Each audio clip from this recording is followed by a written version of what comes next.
CNG autorickshaw অ্যাপভুক্ত করার ব্যাপারে আপনাদের আপত্তি আছে, তো এইটার কারণ কি, বা এটা কতটা যৌক্তিক যে তারাও তো আপনার হচ্ছে কি একটা পেশাজীবী, তো সেই জায়গা থেকে আপনারা তাদের ব্যাপারে আপত্তির কারণ কি?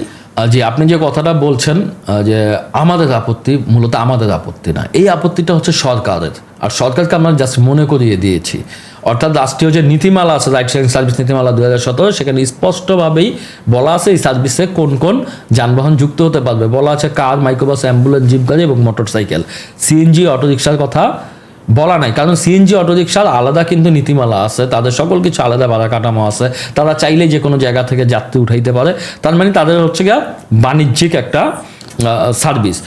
এখন এটা বললাম একটা বিষয়। আর দ্বিতীয় যে বিষয়টা বলবো, যে কথাটা বলছেন তারা তো শ্রমজীবী, মূলত তাদের ক্ষতি করার জন্য না, তাদের উপকারের জন্যই আমরা আপাতত এইটার পক্ষে আর কি দাঁড়িয়েছি। কারণ এই কোম্পানিগুলো আমাদেরকে যে ধরনের আজকে আয়ের উৎস দেখিয়ে, প্রলোভন দেখিয়ে এই সার্ভিসে যুক্ত করে, এখন তারা নিজেদের মতো করে সব কিছু করে নিচ্ছে, তাদের ব্যবসায়িক মুনাফা অর্জন করতেছে, আমাদের ক্ষতি করে আর কি, এক প্রকার বলবো যে আমাদের ক্ষতি করে।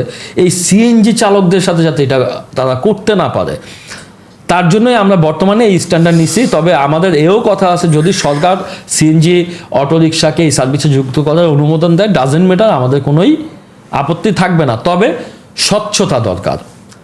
ডাইনামিক প্রাইজিংয়ে কখনোই এই সার্ভিস আসলে ভালো চলবে না।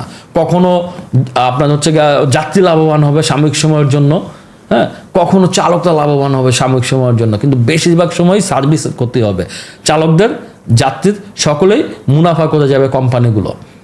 সুতরাং এই জায়গাটা যখন স্পষ্ট হবে যে আপনার হচ্ছে গিয়ে সিএনজি অটোরিকশার পার কিলোমিটার কত, দেখেন সিএনজি অটোরিকশার মিটার হয়েছে সেই 2012 সালে, তারপর থেকে কিন্তু এখনো পর্যন্ত আর নতুন করে মিটারিং আসে নাই।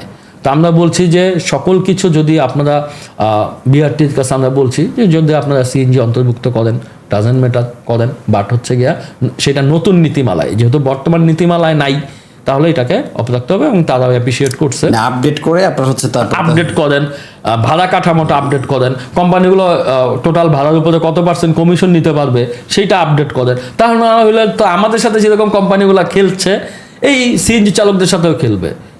তখন দেখা গেছে এখন যেরকম হচ্ছে কি অনেক সময় যাত্রীরা আপনার কারের যে সার্ভিসটা, এই সার্ভিসটা থেকে বঞ্চিত হচ্ছে। তারা যখনই আর কি একটা কোনো পলিসি নিয়ে আসতেছে যেখানে চালকরা ঠকতেছে, তখন চালকরা ঠিকমতো সার্ভিসটা দিচ্ছে না, যাত্রীরা সেবা থেকে বঞ্চিত হচ্ছে। সিএনজি অটো রিক্সার ক্ষেত্রেও সেম একই হবে, যাত্রীরা ভোগান্তিতে পড়বে, চালকরা ভোগান্তিতে পড়বে। তো এই জায়গাগুলো যাতে আপনার একটা সামঞ্জস্যপূর্ণ অবস্থান হয়, তার জন্যই আমাদের এই স্ট্যান্ডার্ড হচ্ছে গিয়ে একটাই, আমরা সরকারকে মনে করিয়ে দিচ্ছি যে আপনারা যে নীতিমালা দিয়েছেন, এই নীতিমালা বহির্ভূত কাজগুলো কোম্পানি